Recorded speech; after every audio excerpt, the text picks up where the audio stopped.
Let's talk about one of the longest running conflicts in the world. It's happening in the Democratic Republic of Congo, which is here. People also call it the DRC, or sometimes just Congo.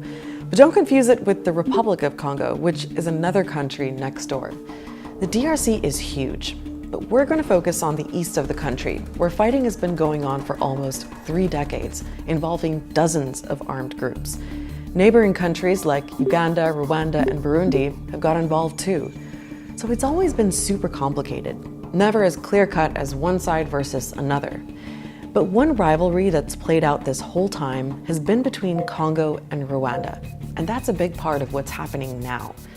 At the start of 2025, a powerful rebel group called the M23 took over the cities of Goma and Bukavu, the capitals of North and South Kivu provinces. But the UN and others say the M23 is getting all kinds of support from Rwanda, and that Rwanda has about 3,000 to 4,000 troops on the ground in eastern DRC. Officially, Rwanda denies any involvement. Does Rwanda currently have any troops at all in eastern DRC? I don't know. You're the commander-in-chief. Yeah, there are many things I don't know. The M23 did not come back on its own. It came back because Rwanda backed it. It's part of an ongoing tension and conflict between Congo and Rwanda for 30 years now.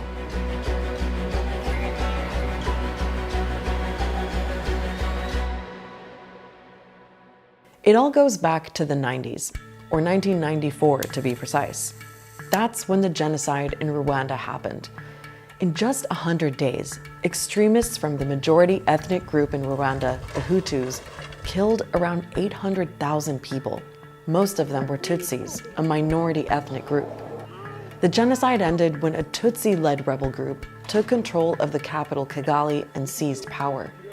And by the way, one of the leaders of that group was Paul Kagame, who's the current president of Rwanda and has been since the year 2000.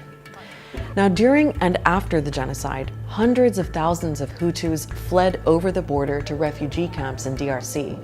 But among them were some of the extremists who took part in the killings. They then started to remobilize and carried with them the anti-Tutsi ideology that had stimulated the genocide in Rwanda, and therefore Kigali saw them as enemies. 2 years after the genocide, Rwanda invaded DRC to go after these Hutu militia groups. And that kicked off what's known as the First Congo War. Other countries, including Uganda and Burundi, joined the fight. They all went after Congo's president, who'd been in power for more than 30 years, kicked him out, and installed a new government. But they soon fell out with that new government, and that triggered another, even bigger war. The war ended with a peace deal. It included elections and a process to integrate various rebel groups into the Congolese army. But that deal never really brought peace, particularly in eastern Congo. It's what some analysts call a no peace, no war situation. There's a proliferation of armed groups. The army has remained fragmented and also very abusive and criminalized. And then internationally, although the Rwandan and Ugandan governments, who were heavily involved, of course, in the civil war, have formally agreed to pull out their troops from eastern DRC in the early 2000s, they never really agreed to reduce their influence. 20 years later, eastern Congo is still being fought over.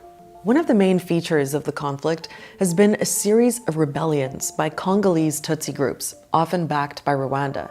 These groups have evolved over time, but the M23 is the latest iteration and has become the most powerful.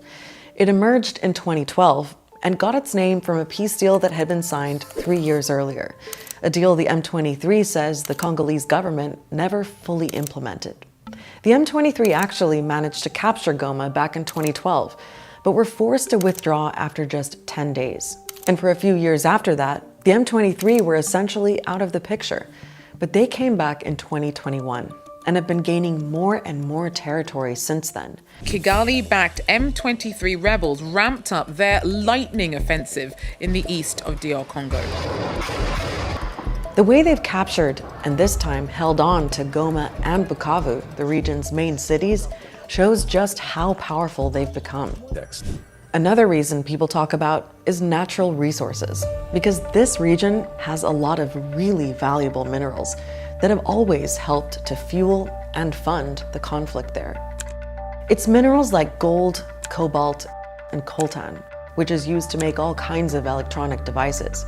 A recent report by UN experts said that the M23 had taken control of a mining area called Rwanda in 2024. It's got one of the biggest coltan mines in the region, which was earning the M23 around $800,000 a month last year. It said minerals were being exported via Rwanda. Last year, about $1.1 billion of minerals were exported from Rwanda. It's a huge amount for such a small economy. And most of those minerals came from the Eastern Congo. So what about attempts to resolve this situation? Well, there have been a couple of regional peace initiatives going on, but neither have made much progress. Meanwhile, Congo's president has called for countries to blacklist Rwanda. The US has put sanctions on a Rwandan minister, and the UK has announced some measures, including pausing financial aid to Rwanda. The EU is talking about suspending their mineral trade, but have held off on sanctions for now. Since 2012, Rwanda has made itself very useful to a number of Western countries with whom it has a whole range of different ties, whether it's sponsoring football teams or, most importantly, Rwanda's peacekeeping operations in Central African Republic, and I think notably in Mozambique, where the Rwandan army is protecting a very important installation of the Total oil company.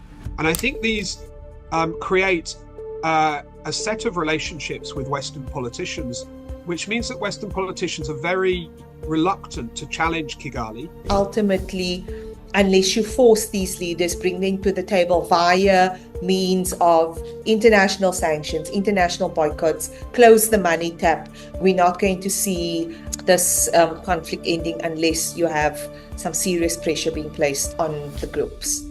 At Start Here, we cover topics that come up in the news. Check out this video we made that explains international law and the ICC, and follow me on Instagram so you can stay up to date with all the stories we're working on.